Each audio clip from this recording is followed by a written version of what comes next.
क्या आपने कभी सोचा है कि एक बहुत पढ़ा लिखा इंसान जिसे नंबर्स की बहुत समझ है, वो पैसे के मामले में फेल क्यों हो जाता है?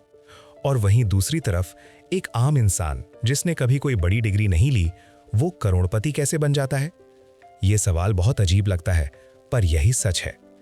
हम सब चाहते हैं कि हमारे पास बहुत पैसा हो, हम आराम की जिंदगी जीना चाहते हैं, पर पैसा कमाना और उसे बचाकर रखना दोनों बिल्कुल अलग बातें हैं। आज मैं आपको एक ऐसी किताब के बारे में बताने जा रहा हूं जो आपकी सोच को पूरी तरह बदल देगी। इस किताब का नाम द साइकोलॉजी ऑफ मनी है। इसको मॉर्गन हाउसल ने लिखा है। ये किताब फाइनेंस की कोई आम किताब नहीं है। इसमें कोई मुश्किल हिसाब किताब नहीं सिखाया गया है। इसमें सिर्फ इंसानी दिमाग और हमारे बर्ताव की बात की गई है। चलिए इस सफर पर चलते हैं। आराम से सुनिए और इन बातों को महसूस कीजिए।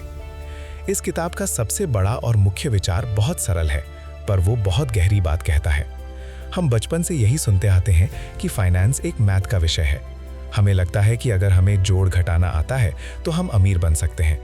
हमें सिखाया जाता है कि कहाँ इन्वेस्ट करना है, पर सच्चाई इससे बिल्कुल अलग है। किताब का कोर आइडिया ये है कि पैसे का मैथ से ज्यादा लेना देना नहीं है। पैसे का सीधा रिश्ता आपके बर्ताव से है, आपकी आदतों से है। एक बहुत होशियार इंसान अगर अपने जज्बातों पर काबू नहीं रख पाता तो वो बहुत जल्दी कंगाल हो सकता है। उसे गुस्सा, लालच या डर बर्बाद कर सकता है। वही एक आम इंसान जिसे मार्केट की टेक्निकल बातें नहीं आती, वो भी अमीर बन सकता है अगर उसके अंदर सब्र है, अगर वो लालच नहीं करता और अगर वो शांत रहना जानता है तो वो लंबे समय में पक्का जीत जाता है। पैसे के फैसले एक्सेल शीट पर नहीं होते, ये फैसले डिनर टेबल पर होते हैं। वो फैसले हमारे डर, हमारे अनुभव और हमारे अहंकार से जुड़े होते हैं। हर इंसान की अपनी एक अलग दुनिया होती है। उसका पैसे के बारे में सोचने का नजरिया उसकी जिंदगी के अनुभवों से बनता है। इसलिए किसी को भी जल्दी जज करना गलत है। हमें सिर्फ अपने बर्ताव को सुधारना है। अब हम इस किताब के सबसे जरूरी पहले सबक पर आते हैं। पहला सबक कहता है कि कोई भी पागल नहीं है। हम अक्सर दूसरों को देखते हैं और सोचते हैं कि वो अपने पैसे के साथ ऐसी बेवकूफ़ी क्यों कर रहे हैं। कोई अपनी सारी कमाई ऐसी जगह लगा देता है जहां बहुत खतरा है। कोई अपना पैसा सिर्फ बैंक में सड़ने देता है। हमें लगता है कि वो लोग पागल हैं, पर किताब समझाती है कि कोई पागल नहीं होता। हर इंसान अपनी समझ के हिसाब से बिल्कुल सही फैसला लेता है। आप किस दौर में पैदा हुए, इससे बहुत फर्क पड़ता है। अगर आप ऐसे समय में पैदा हुए जब देश में बहुत गरीबी और महंगाई थी, तो आप हमेशा पैसे को डर के साथ देखेंगे। आप कभी शेयर मार्केट में पैसा नहीं लगाएंगे। आपको हमेशा लगेगा कि सब कुछ डूब जाएगा।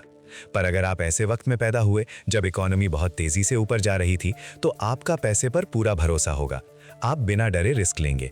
दोनों इंसान अपनी जगह बिल्कुल सही हैं। उनका अपना अनुभव उन्हें वैसा बनाता है। अगर आपका कोई दोस्त पैसे खर्च करने से डरता है, तो हो सकता है उसने बचपन में पैसे की बहुत कमी देखी हो। हमें यह समझना होगा कि हर किसी का पैसे के साथ एक अलग रिश्ता होता है।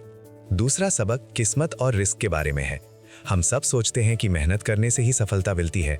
जो अमीर है उसने बहुत मेहनत की होगी, पर जिंदगी इतनी सीधी नहीं होती। किस्मत और रिस्क दोनों एक ही सिक्के के दो पहलू हैं। जिंदगी में हर नतीजा सिर्फ हमारी मेहनत पर निर्भर नहीं करता। एक ही जैसी मेहनत करने वाले दो लोग होते हैं। एक बहुत सफल हो जाता है और दूसरा पूरी तरह फेल हो जाता है। ऐसा इसलिए होता है क्योंकि वहां किस्मत और रिस्क अपना खेल दिखाते हैं। जब कोई अमीर बनता है तो उसमें उसकी किस्मत का भी बड़ा हाथ होता है। वो सही वक्त पर सही जगह पर था। इसका मतलब ये नहीं कि मेहनत जरूरी नहीं है। मेहनत बहुत जरूरी है, पर सिर्फ मेहनत ही सब कुछ नहीं होती। यही बात रिस्क पर भी लागू होती है। कभी कभी आप सब कुछ सही करते हैं, पर कोई ऐसी घटना हो जाती है जिसके बारे में किसी ने नहीं सोचा था और आपका नुकसान हो जाता है।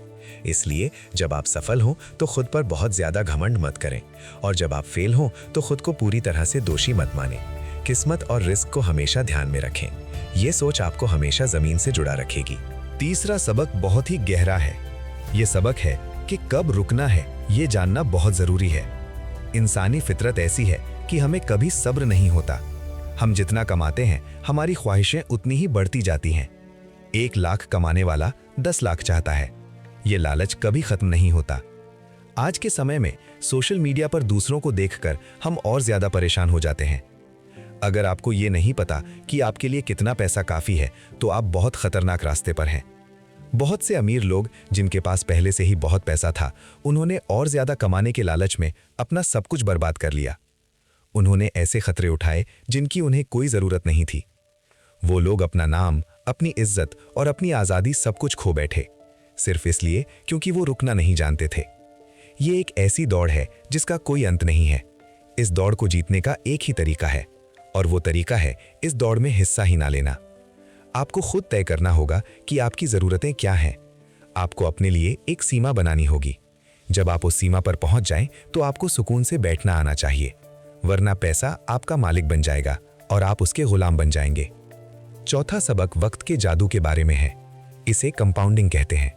कंपाउंडिंग को समझना थोड़ा मुश्किल लगता है, पर यह सच में एक जादू है।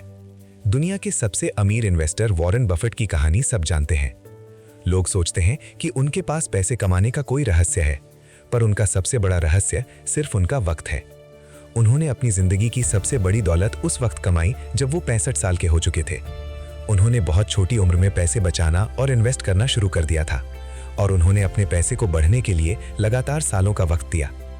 आजकल लोग बहुत जल्दी अमीर बनना चाहते हैं, पर सच्चाई ये है कि बड़ा पैसा धीरे धीरे बनता है। जैसे बर्फ का पहाड़ एक दिन में नहीं बनता, थोड़ी थोड़ी बर्फ लगातार गिरती रहती है और सालों में वो एक विशाल पहाड़ बन जाती है। पैसे का भी यही नियम है। अगर आप थोड़ा पैसा भी लगातार बचाते हैं और उसे बढ़ने के लिए छोड़ देते हैं, तो एक दिन वो इतना बड़ा बन जाएगा जिसका आपने सपना भी नहीं देखा होगा। जादू एक दिन में नहीं होता, जादू को वक्त लगता है। इसलिए बार बार अपनी इन्वेस्टमेंट मत बदलिए। आराम से शुरुआत करें और वक्त को अपना काम करने दें। पांचवां सबक हमें सिखाता है कि पैसे को कमाने और उसे बचाने के फर्क पर है। पैसा कमाना और पैसा बचाकर रखना दोनों बिल्कुल अलग आदतें हैं। पैसा कमाने के लिए आपको थोड़ा रिस्क लेना पड़ता है, आपको बाहर निकलना पड़ता है, पर पैसे को बनाए रखने के लिए आपको डर की जरूरत होती है। आपको अंदर से थोड़ा शांत और सावधान रहना पड़ता है। बहुत लोग पैसे कमा तो लेते हैं, पर वो उसे बचा नहीं पाते। वो सोचते हैं कि उन्होंने एक बार जीत हासिल कर ली तो वो हमेशा जीतेंगे। इसी घमंड में वो ऐसी गलतियां करते हैं जिससे उनका सब कुछ चला जाता है। जिंदगी में टिके रहना ही सबसे बड़ी जीत है। अगर आप मार्केट में या अपने काम में टिके रहेंगे, तभी आप लंबे समय का फायदा उठा पाएंगे। इसलिए कभी भी ऐसा खतरा मत उठाएं जो आपको पूरी तरह बर्बाद कर दे। हमेशा अपने पास एक इमरजेंसी फंड रखें। ये वो पैसा होता है जो बुरे वक्त में आपका साथ देता है, ताकि जब दुनिया में कोई आफत आए तो आपको किसी के आगे हाथ न फैलाना पड़े।